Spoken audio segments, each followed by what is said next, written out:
तुम्हें मिलेगा लाइन मत मारो। तुम नहीं मिलोगी तो मर जाऊंगा पारो। अरे बात क्यों नहीं समझते? धोखा तुम्हें मिलेगा लाइन मत मारो। तुम नहीं मिलोगी तो मर जाऊंगा पारो। तुम कहो तो तुम्हारे लिए भाभी को समझाऊंगी। तुम कहो तो तुम्हारे लिए भाभी को समझाऊंगी।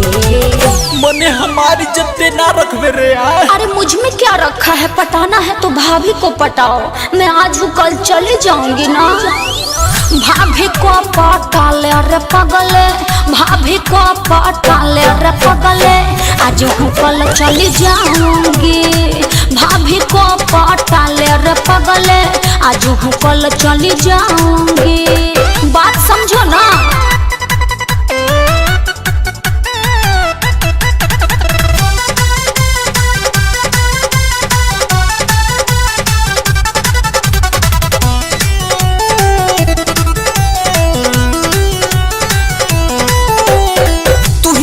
जान हमारे कैसे तुहरा भुलाई बहो।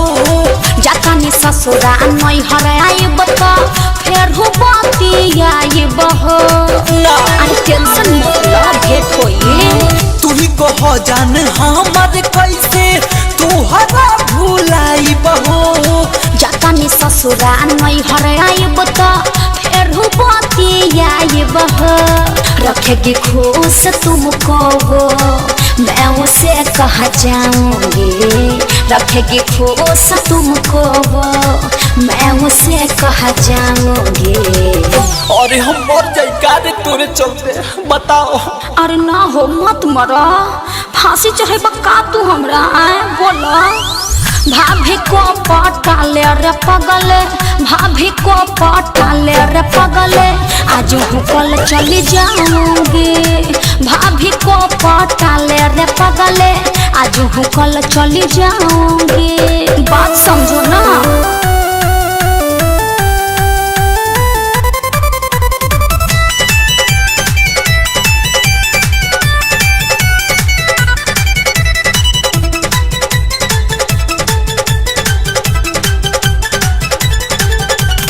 शादीशुदा है सुनो, उनमें रिक्स नहीं होगा।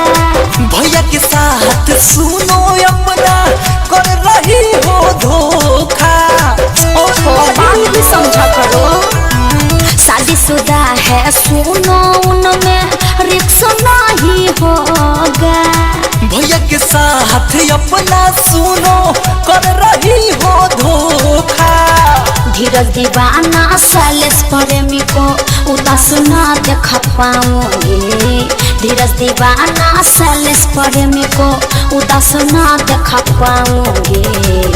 ए सुन, तोरे चलते हम जहर खा ले, कसम मरता हो तनी सुन। अरे हो दादा, हो दादा, ऐसा मत करी हो ये बाबू। सुना, भाभी को पटा ले रे पगले, भाभी को पटा ले रे पगले, आज हूँ कल चली जाऊंगी।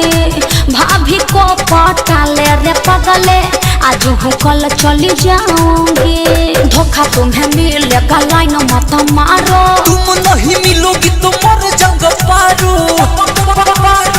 तुम कहो तो तुम्हारे लिए भाभी को समझाऊंगी। तुम कहो तो तुम्हारे लिए भाभी को समझाऊंगी। मने हमारी जत्ते ना रख मेरे यार। अरे मुझ में क्या रखा है? पटाना है तो भाभी को पटाओ। मैं आज हूँ कल चली जाऊंगी ना। भाभी को पटा ले रे पगले, भाभी को पटा ले रे पगले, आज हूँ कल चली जाऊंगी। भाभी को पटा ले रे पगले, आज हूँ कल चली जाऊंगी। बात समझो ना।